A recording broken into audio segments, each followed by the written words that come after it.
नमस्ते दोस्तों। आज के इस वीडियो में हम बात करेंगे मलेरिया पैरासाइट की पहचान के बारे में और ख़ास तौर पर कैसे स्कैटोग्राम की मदद से हम इसे डिटेक्ट कर सकते हैं। अगर आप मेडिकल फील्ड से हैं या हेल्थ टॉपिक्स में इंटरेस्ट रखते हैं तो ये वीडियो आपके लिए बहुत उपयोगी होगा। चलिए शुरू करते हैं। मलेरिया दुनिया भर में लाखों लोगों को प्रभावित करता है और जल्दी पता लगाना जान बचा सकता है। हम इसे चरणबद्ध तरीके से तोड़ेंगे, चित्रों और स्कैटोग्राम की विस्तृत रीडिंग के साथ। मलेरिया की बुनियादी बातें। मलेरिया क्या है और इसकी जांच कैसे होती है? मलेरिया एक गंभीर बीमारी है जो एनोफिलीज मच्छर के काटने से फैलती है। इसमें प्लाज्मोडियम नामक पैरासाइट हमारे ब्लड में घुस जाता है और रेड ब्लड सेल्स को इन्फेक्ट करता है। पारंपरिक तरीके से मलेरिया की जांच ब्लड स्मीयर माइक्रोस्कोपी से होती है, जहां डॉक्टर माइक्रोस्कोप के नीचे ब्लड सैंपल देखते हैं। लेकिन ये समय लेने वाला और एक्सपर्ट की ज़रूरत वाला तरीका है।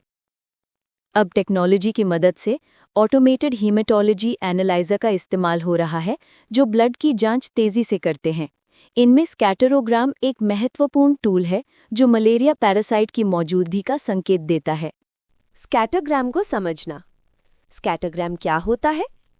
ये हेमेटोलॉजी एनालाइजर मशीनों में बनने वाला ग्राफ होता है, जिसमें ब्लड सेल्स को उनके साइज, ग्रैन्युलैरिटी और डीएनए आरएनए की मात्रा के आधार पर प्लॉट किया जाता है।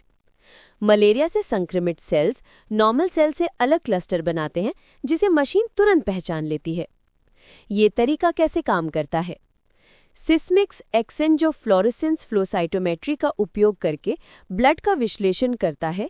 ये स्कैटोग्राम्स उत्पन्न करता है, जिसमें पहले खून के सैंपल में फ्लोरेसेंट डाई डाली जाती है और फिर लेजर बीम से जब सेल्स गुजरते हैं तब उसमें 3 पैरामीटर मापे जाते हैं। फॉरवर्ड स्कैटर यानी एफएससी जो सेल्स का साइज बताता है, साइड स्कैटर यानी एसएससी जो सेल्स के अंदर की जटिलता यानी ग्रैन्यूल्स बताता है, फ्लोरेसेंस यानी एसएफएल जो सेल्स का डीएनए या आरएनए मापता है। मलेरिया के लिए हम WDF चैनल पर फोकस करते हैं, जो WBC पॉपुलेशंस दिखाता है। सामान्य बनाम असामान्य स्कैटरोग्राम। एक सामान्य WDF स्कैटरोग्राम कैसा दिखता है? एक्स एक्सिस पर side scatter SSC internal complexity दिखाता है और वाई एक्सिस पर साइड फ्लोरेसेंस SFL दर्शाता है, जो न्यूक्लिक एसिड कंटेंट के लिए होता है।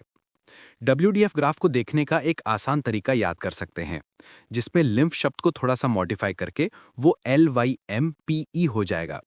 WDF स्कैटरोग्राम के एक्स एक्सिस पर चलते हुए पहला क्लस्टर LY लिम्फोसाइट का, फिर M मोनोसाइट का, फिर P पॉलीमॉर्फ्स का और अंत में E इओसिनोफिल का क्लस्टर बनेगा।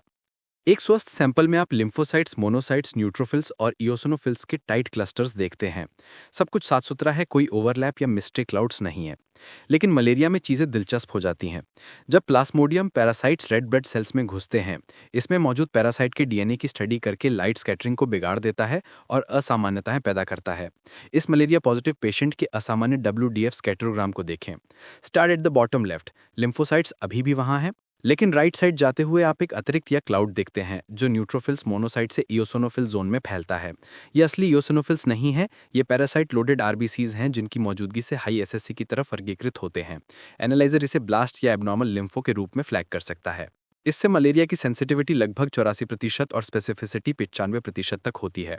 CBC कराते समय अगर मलेरिया का शक हो तो स्कैटरोग्राम में आने वाला असामान्य क्लस्टर देखते ही लैब वाले तुरंत ब्लड स्मीयर बनाएं और रैपिड डायग्नोस्टिक टेस्ट या RDTs द्वारा कंफर्म करें।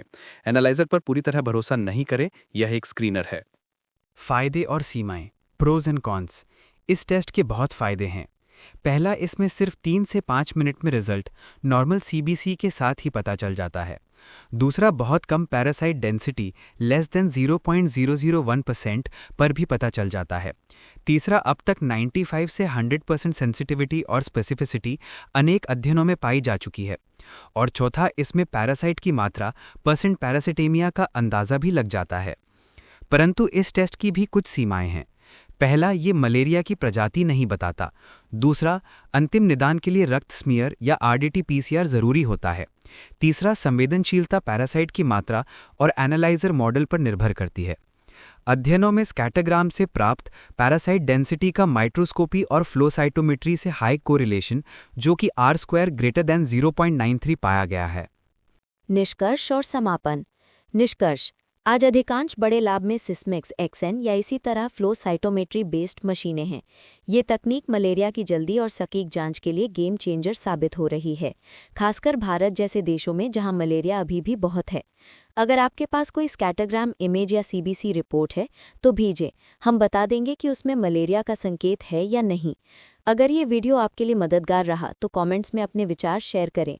सिस्मैक्स के साथ आपका क्या अनुभव है? स्वस्थ रहें, शिक्षित रहें। अगली बार मिलते हैं।